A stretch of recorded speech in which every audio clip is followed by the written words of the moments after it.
রাষ্ট্রপতি নির্বাচনে মির্জা ফখরুল ইসলাম আলমগীরের নাম ঘোষণা করেছে বিএনপি। এমন খবরে আনন্দ উচ্ছ্বাসে মেতেছে নিজ জেলা ঠাকুরগাঁওয়ের মানুষ।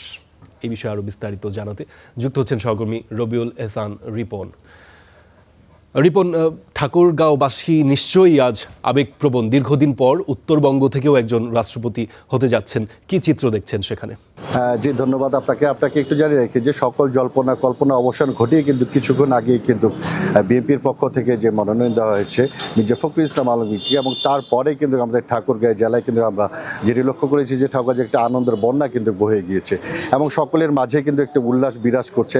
আর কিছুক্ষণ পরেই ঠাকুরগাঁও আনন্দ মিছিল সহ বিএনপির মিষ্টি বিতরণ এমনটি শুরু হবে এবং কিছুক্ষণ নাম ঘোষণার পর থেকেই কিন্তু আমরা যেটি দেখেছি যে ঠাকুরগাঁও মানুষের মধ্যে তারা নেতা কর্মী থেকে শুরু করে বিএনপি সকলের মাঝেই কিন্তু মিষ্টি বিতরণ শুরু হয়েছে এবং সকলেরই একটি সকলেই জানাচ্ছেন সেটা হচ্ছে সকলে যেটি আত্মপ্রকাশ করছেন যে তার যে এই যে নাম ঘোষণা, তা এর মাধ্যমে তার যে ত্যাগ, তার যে দেশের প্রতি তার যে দলের প্রতি যে ত্যাগ ছিল সেই ত্যাগেরই প্রতিফলন কিন্তু তিনি পেয়েছেন। আমরা এখানে কিছু মানুষ রয়েছে, তাদের কাছ থেকে আমি একটু জানতে চাবো যে এই যে বিএনপির যে পক্ষ থেকে যে তার নাম ঘোষণা করা হয়েছে, নাম ঘোষণার ফলে তারা আসলে ঠাকুরগাঁও মানুষ কিন্তু সকলে কিন্তু উৎসাহিত রয়েছেন এবং সকলে কিন্তু আনন্দিত রয়েছেন এবং তারা কিন্তু তাদের আনন্দের বহিঃপ্রকাশ করেছেন।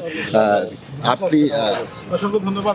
আমরা একটু আপনার কাছ থেকে জানতে চাচ্ছি যে তার নাম ঘোষণার পর থেকে ঠাকুরগাঁও আমরা দেখেছি যে একটা আনন্দ উল্লাস বিরাজ করছে।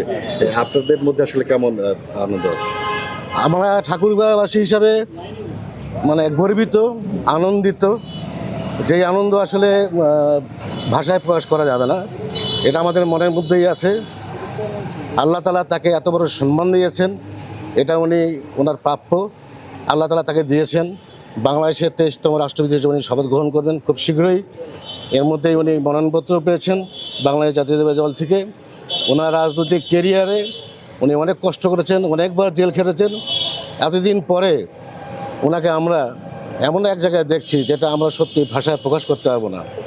বাংলাদেশের সকল মানুষের কাছে দোয়া চাইব তার জন্য, আল্লাহ তাআলা যেন তাকে সুস্থ রাখেন। জি, ধন্যবাদ। আমরা যতটুকু শুনছিলাম যে তার যে ত্যাগ, তার যে আছে সব কিছুর বিনিময়ে কিন্তু ঠাকুরগাঁও মানুষ এক প্রকার কিন্তু আবেগে আপ্লুত রয়েছেন। এই ছিল ঠাকুরগাঁও থেকে। পরবর্তীতে আর আপনাদেরকে জানাবো। ধন্যবাদ।